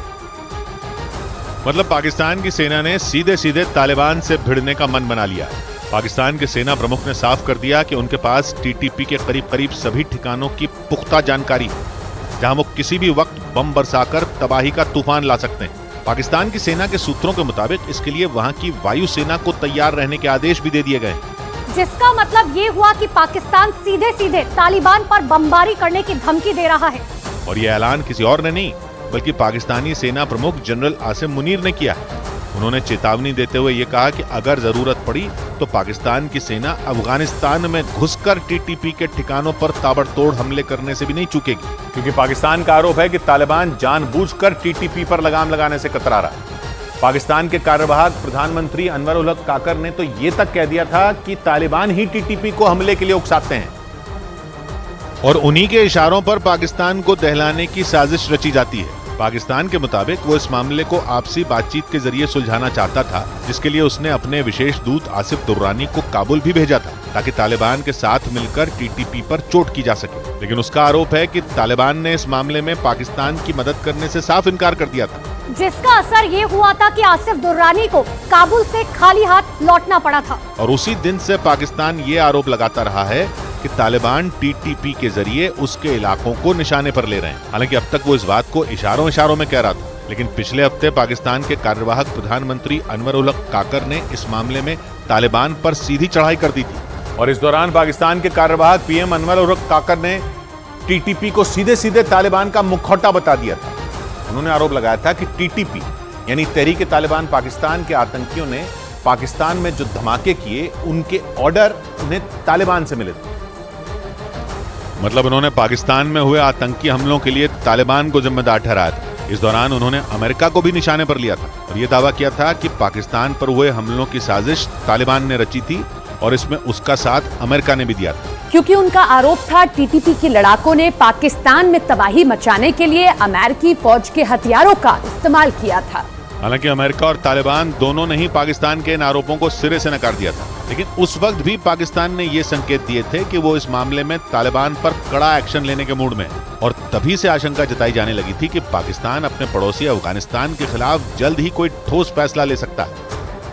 लेकिन तालिबान इससे बेखौफ थे, क्योंकि वो पहले ही ये साफ कर चुके थे कि वो टीटीपी और पाकिस्तान की लड़ाई में किसी भी कीमत पर नहीं कूदने वाले। तालिबान के मुताबिक इस मामले में उन्होंने कई महीने पहले ही पाकिस्तान को सीधा सीधा जवाब दे दिया था और टीटीपी के हमलों से परेशान पाकिस्तान को यह साफ कर दिया था कि यह लड़ाई पाकिस्तान और टीटीपी की है, जिससे तालिबान का कोई लेना देना नहीं है। यहां तक कि जब पाकिस्तान के विशेष दूत आसिफ दुर्रानी इस मामले पर बातचीत के लिए काबुल गए थे, तब भी तालिबान ने इसी बात को दोहराया था और पाकिस्तान को टीटीपी से अपने दम पर निपटने की सलाह दी थी। तालिबान का आरोप है कि इसी बात से बढ़ के पाकिस्तान ने उन पर टीटीपी के मददगार होने का आरोप मढ़ना शुरू कर दिया, जबकि तालिबान के मुताबिक टीटीपी के लड़ाके खैबर पख्तूनख्वा इलाके में डेरा जमाए हुए हैं, जो पाकिस्तान का हिस्सा है। हालांकि ये इलाका पाकिस्तान और अफगानिस्तान की सीमा के पास है और इसी वजह से पाकिस्तान तालिबान पर टीटीपी की मदद का आरोप लगाता है, क्योंकि उसका मानना है कि तालिबान ही सीमा पार से टीटीपी के लड़ाकों की मदद करते हैं। और तालिबान का इल्जाम है कि जब पाकिस्तान अपने इस आरोप को साबित नहीं कर पाया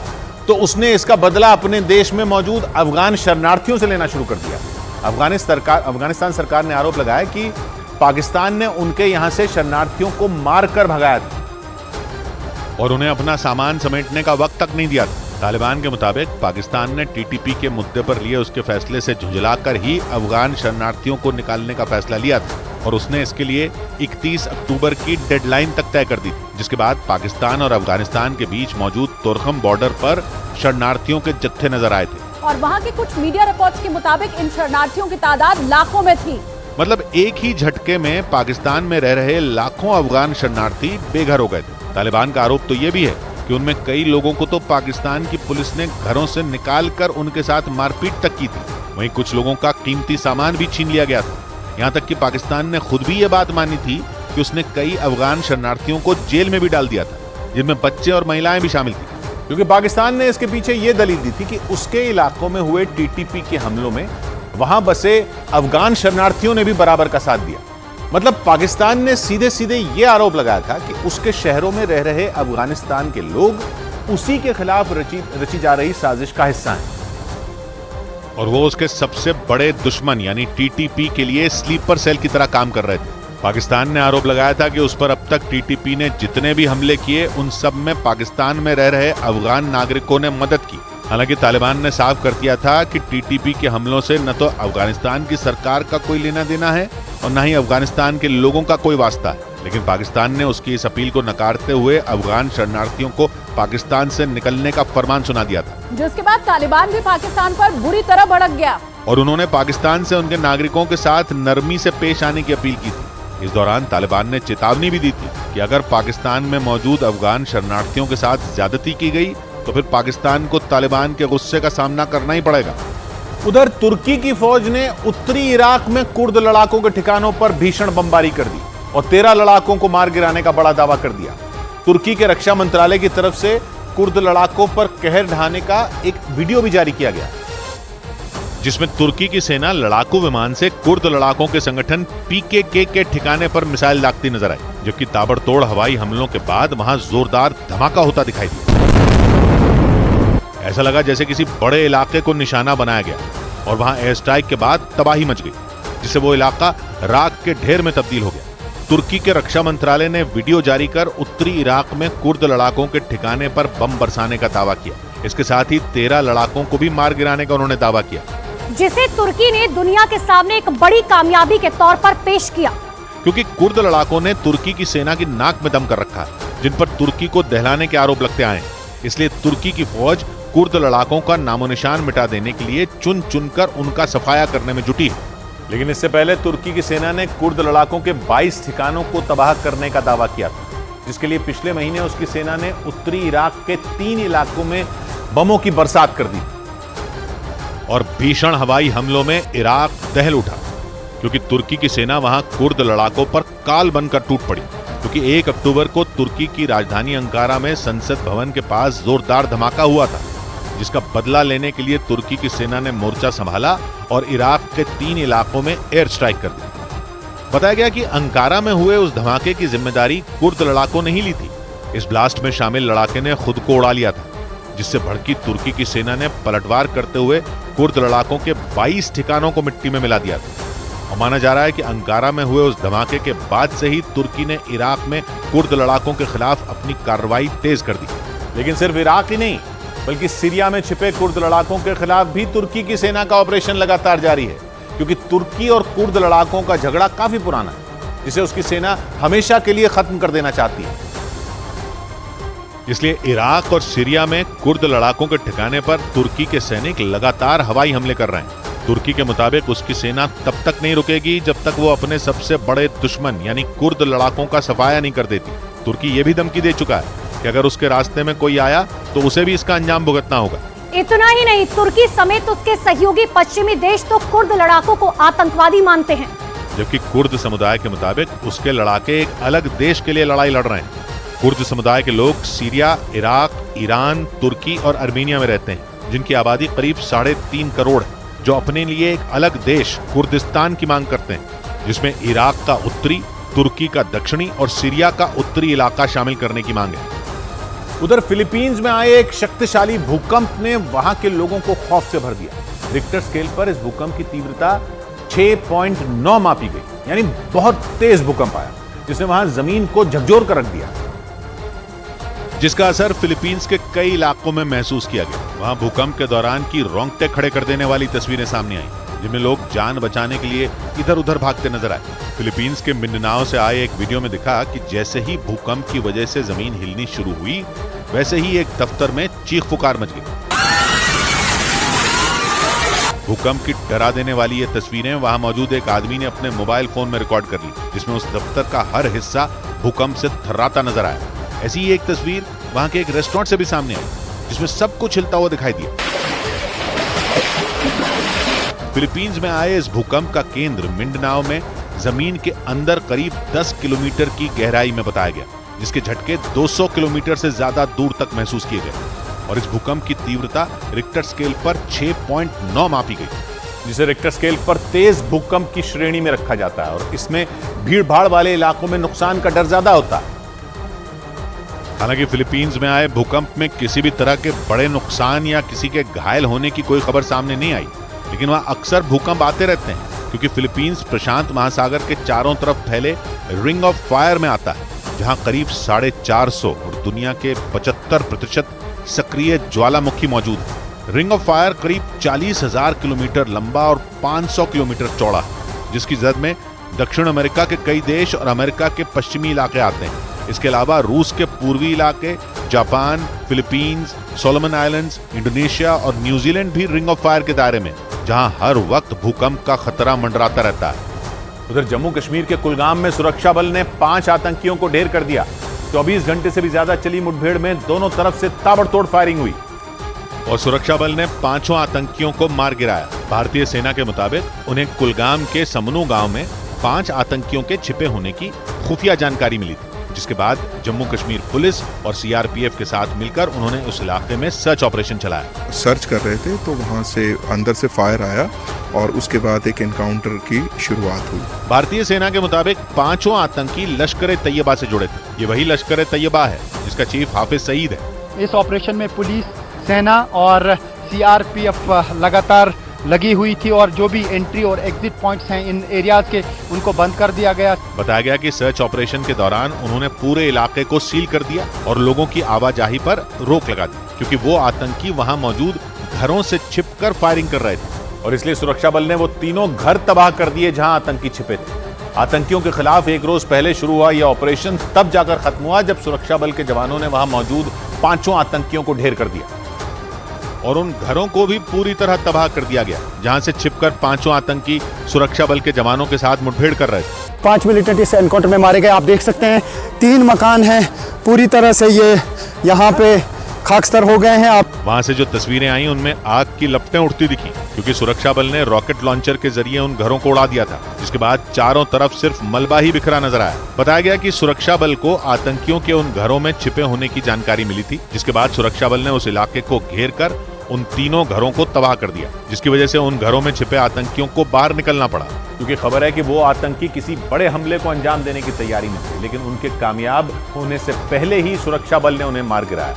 इस ऑपरेशन के बाद सुरक्षा बल के जवानों को आतंकियों के पास से भारी मात्रा में हथियार और गोला बारूद भी मिला और दावा है कि उन्हीं हथियारों के दम पर वो आतंकी जम्मू कश्मीर में किसी बड़ी वारदात को अंजाम देने की तैयारी कर रहे थे। सुरक्षा बल के मुताबिक वो 5 आतंकी कुलगाम में इकट्ठा हुए थे और उन घरों में छिपकर बैठ गए थे, जिसकी जानकारी मिलते ही सुरक्षा बल ने सर्च ऑपरेशन चलाया और उन आतंकियों का खात्मा कर दिया। इस दौरान सुरक्षा बल ने उन आतंकियों से जो हथियार बरामद किए उनमें 2 AK-47 राइफल, 2 AK-74 राइफल, 2 पिस्तौल और ग्रेनेड शामिल थे। मतलब ये कि सुरक्षा बल की मुस्तैदी से जम्मू कश्मीर को दहलाने की आतंकियों की बड़ी साजिश नाकाम हो गई। सुरक्षा बल को इस बात की भी आशंका है कि उन्होंने जो हथियार बरामद किए हैं वो आतंकियों को सीमा पार से मिले थे और इसीलिए सुरक्षा बल के जवानों ने पिछले 48 घंटों में 8 आतंकियों को ढेर कर दिया। जम्मू कश्मीर में हुए इस ऑपरेशन को सुरक्षा बल के लिए बड़ी कामयाबी माना जा रहा है, क्योंकि पिछले 2 दिनों में ही सुरक्षा बल के जवानों ने 8 आतंकियों को मार गिराया। कुलगाम में ढेर किए गए 5 आतंकियों के अलावा सुरक्षा बल ने राजौरी और उरी में भी 3 आतंकियों का खात्मा कर दिया और आतंकियों की बड़ी साजिश को नाकाम कर दिया। सुरक्षा बल के मुताबिक उन्होंने राजौरी के बुद्दल इलाके में भी एक आतंकी को ढेर कर दिया। इसके अलावा एक रोज पहले सुरक्षा बल ने उरी में घुसपैठ की कोशिश कर रहे आतंकियों की साजिश को भी नाकाम कर दिया था। आतंकियों के साथ हुई मुठभेड़ में सुरक्षा बल के जवानों ने 2 आतंकियों को ढेर कर दिया था और उन आतंकियों से भारी मात्रा में हथियार और गोला बारूद भी बरामद किया था। उधर कारोबारी हफ्ते के आखिरी दिन निफ्टी और सेंसेक्स दोनों ही गिरावट के साथ बंद हुए। कंज्यूमर लोन से जुड़े नियम कड़े करने का असर बैंकिंग सेक्टर के शेयरों पर पड़ा और उनमें तगड़ी गिरावट देखी गई। बॉम्बे स्टॉक एक्सचेंज का सेंसेक्स 187 अंक गिरकर 65,794 पर बंद हुआ। नेशनल स्टॉक एक्सचेंज का निफ्टी 33 अंक गिरकर 19,731 पर बंद हुआ। हालांकि ऑटो, फार्मा और कैपिटल गुड्स जैसे शेयरों में खरीदारी का दौर बना रहा और शेयर बाजार की खबर तो आपको कई जगह मिल जाएगी, लेकिन शेयर बाजार का एक्सपर्ट आपको बनाएगा सिर्फ मनी कंट्रोल प्रो। बंदिशों का होना भी जरूरी था, बंदिशों का होना भी जरूरी था, आजाद पंखों का फड़फड़ाना भी जरूरी था। सौ बात की एक बात कही शिवा ने, जिम्मेवारियों ने भले ही झुका दिए हो मजबूत कंधे, गर्दन सीधी रख बुलंदी का फरमान सुनाना भी जरूरी था। तो मिलते हैं सोमवार को, घड़ी जब इशारा करेगी 9 बजे रात का, वक्त फिर होगा 100 बात की बात।